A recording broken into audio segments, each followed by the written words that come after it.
अपना YouTube channel Neeraj Kumar STM में। तो आज संस्कृत के ऑब्जेक्टिव के ऊपर वीडियो लेके आए हैं, तो चलिए शुरू करते हैं।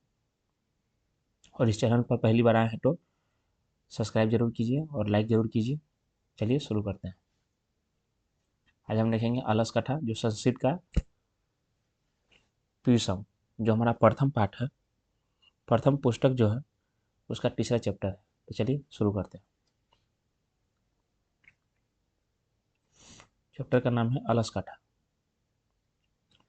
अलस कथा पाठ के लेखक कौन है? तो विद्यापति है। अलस कथा पाठ के लेखक कौन है? तो विद्यापति है। अगला है 74 नंबर, विद्यापति किस भाषा के कवि हैं? तो मैथिली भाषा के कवि थे। अलस कथा पाठ कहाँ से लिया गया है? तो पुरुष परीक्षा नामक ग्रंथ से लिया गया है, याद रखेंगे आप। अलस कथा पाठ में किसके दोष को दर्शाया गया है? तो मानव के दोष को दर्शाया गया है। नीतिकार अलस को मानते हैं तो शत्रु मानते हैं। अगला है लोकप्रिय मैथिली कवि कौन है? तो विद्यापति है। अलस कथा पाठ में किस दोष का वर्णन है? तो आलस्य का। अगला है मिथिला के मंत्री कौन है? तो वीरेश्वर है, याद रखेंगे आप। 81 नंबर है, गरीबों को इच्छा भोजन कौन देता है? यहाँ पर गरीबों को इच्छा भर भोजन होगा, क्योंकि टाइपराइटर जो लिखे हैं वो गलत है। तो वीरेश्वर जो है गरीबों को इच्छा भर भोजन देता है। अगला है 82 नंबर, असली आलसी कितने थे? 4 थे। अगला है भोजन ग्रहण करने के लिए बनावटी आलस्य का रूप किसने धारण किया था? तो धूर्त लोगों ने धारण किया था। अगला है अलशाला में आग किसने लगाई? तो नियोगी पुरुषों ने। अलशाला में आग कब लगाई गई? जब सब सो रहे थे। अगला है अलशाला में आग क्यों लगाई गई? तो आलसियों की परीक्षा लेने के लिए, जैसा कि हम लोग जानते हैं। अगला है अलशाला में आग लगने पर भी कितने लोग नहीं भागे? तो 4 लोग नहीं भागे। अगला है अलशाला में आग लगने पर आलसियों को कैसे निकाला गया? तो केस पकड़ के निकाला गया था। स्त्रियों का रक्षा कौन करते हैं? तो पति करते हैं। बच्चों का रक्षा कौन करता है? तो माता करती है, जैसे कि हम लोग जेनेटिक जानते हैं। अगला है आलसियों का रक्षक कौन कर आलसियों का रक्षा कौन करते? तो कार्मिक या देवान लोग करते हैं। अगला है अरे हल्ला कैसा किसने बोला? तो प्रथम पुरुष ने कहा। लगता है घर में आग लगी है, ऐसा किसने बोला? तो द्वितीय पुरुष ने कहा। लगता है कि घर में आग लगी है, तो किसने कहा? द्वितीय पुरुष ने कहा, आप याद रखेंगे। अगला है कोई आसपास धार्मिक पुरुष नहीं है जो हमारे ऊपर कंबल डाल दे, ऐसा किसने बोला? तो तीसरे पुरुष ने कहा। तीसरे पुरुष ने कहा कि कोई ऐसा धार्मिक पुरुष नहीं है जो हमारे ऊपर कंबल डाल दे। तो ये किसने कहा? तीसरे पुरुष ने कहा। अगला है अरे बचा लो, अरे बचा लो, तुम लोग चुप हो जाओ, ऐसा किसने कहा? तो चौथे पुरुष ने कहा। चौथे पुरुष ने क्या कहा कि अरे बचा लो, तुम लोग चुप रहो, चुप हो जाओ, ऐसा किसने बोला? चौथे पुरुष ने कहा। आप याद रखेंगे, जो कि परीक्षा के दृष्टिकोण से बहुत ही मोस्ट इंपॉर्टेंट है। ये हर बार पूछे जाते बोर्ड के एग्जाम में। अगला है पुरुष परीक्षा किस भाषा में लिखित है? तो मैथिली भाषा।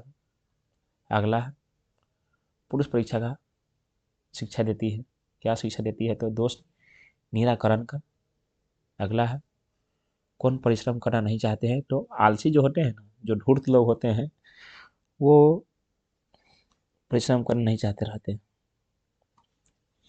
आगा है भूखा रहना कौन पसंद करते हैं? तो आलसी पसंद करते हैं। आलसी लोग जो होते हैं ना, भूखा रहना पसंद करते हैं, अपने मौज में रहते हैं। सारे सुखों का मूल क्या है? तो संगठन है। संगठन एक ऐसा चीज़ है कि आप इसमें एकजुट हो सकते हैं, तो संगठन बहुत ही लाइफ में ज़रूरी है। आप इसे अपने पारिवारिक जीवन में भी अपना सकते हैं, और अभी जो दिनचर्या चल रहा है आप उसमें भी अपना सकते हैं। चलिए आगे देखते हैं। घर में आग लगने पर भी कौन नहीं भागा? तो आलसी। अगला हम चौथा नंबर देखेंगे चैप्टर। चौथा नंबर चैप्टर हमारा जो संस्कृत का है वो संस्कृत साहित्य लेखिका है। चलिए शुरू करते हैं। पहला क्वेश्चन, समाज रूपी गाड़ी कैसे चलती है? तो पुरुष और नारी दोनों से चलती है। ठीक है, अब याद रखेंगे, अगर पुरुष रहेगा नारी नहीं रहेगा तो फिर समाज रूपी गाड़ी कैसे चलेगा? इसलिए दोनों को मानवता उतना ही है और दोनों को होना उतना ही जरूरी है, तो आप लोग समझ ही सकते हैं। अगला है, अर्थवेद में कितने कितने या कितनी महिलाओं कवित्रियों का वर्णन है? तो 5। ऋग्वेद में कितने ऋषियों का वर्णन है? तो 24। याद रखेंगे, ये परीक्षा के दृष्टिकोण से बार बार पूछे जाते हैं। ऋग्वेद में कितने ऋषियों का वर्णन है? तो 24। अलौकिक संस्कृत में कितने ऋषियों का वर्णन है? तो 40। इसे मैं फिर से दोहराऊंगा, अलौकिक संस्कृत में कितने ऋषिकाओं का वर्णन है? तो 40। याद रखेंगे, बहुत ही मोस्ट इंपॉर्टेंट है। लौकिक संस्कृत में ऋषियों के कितने पद मिलते हैं? तो 150 मिलते हैं। ज्ञान वल्लभ की पत्नी का नाम क्या था? तो मैत्रेय था।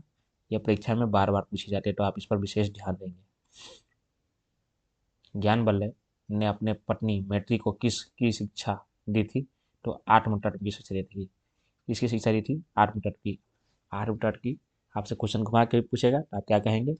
अगर आपसे क्वेश्चन घुमा के पूछे कि 8 तत्व की शिक्षा किसने दी थी ज्ञान वल्लभ ने, तो अपनी पत्नी मैत्री को दी थी। अगला है, महाभारत में किसका वर्णन है? तो सुलभा का वर्णन है। अगला है, जनक की सभा में सबसे विदुषी कौन थी? तो गौरगी थी, या गार्गी आप कर सकते हैं। किताब के अनुसार से हमारे अनुसार गार्गी ही होगी। चंद्रादित्य किस वंश के थे? तो चालुक्य वंश के थे।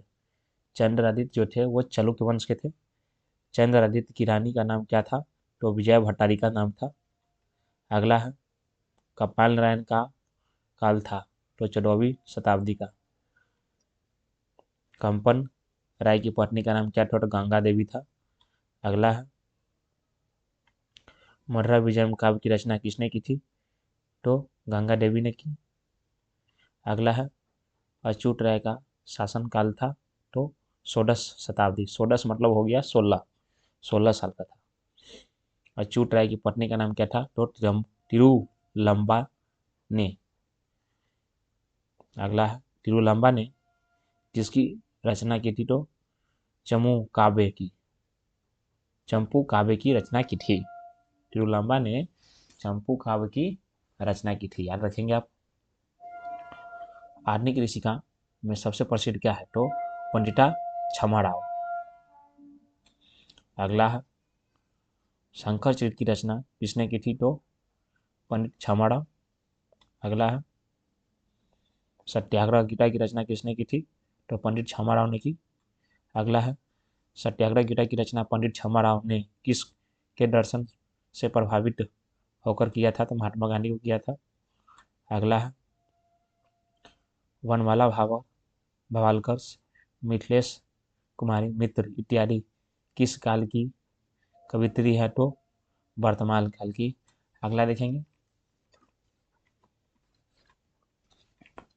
अगला है, विजयांका को डांडी ने क्या कहा?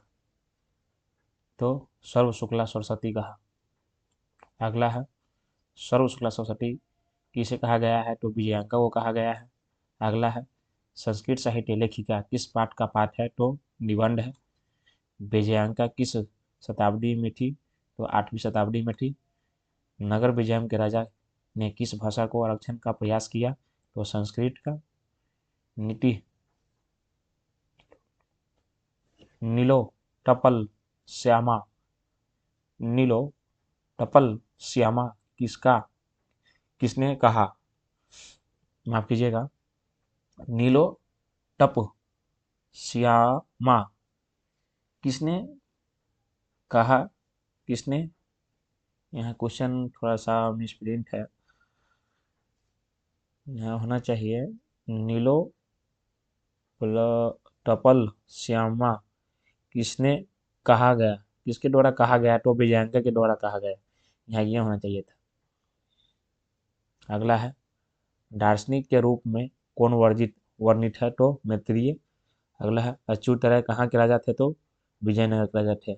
आज के वीडियो में यहीं तक, और इसके अगले वीडियो में हम 5 और 6 देखेंगे। तब तक के लिए धन्यवाद, और आप मेरे चैनल पर बने रहे, और ऐसे ही वीडियो के लिए आप कमेंट करके बताइए कि आपको कैसा लगा। तब तक के लिए धन्यवाद।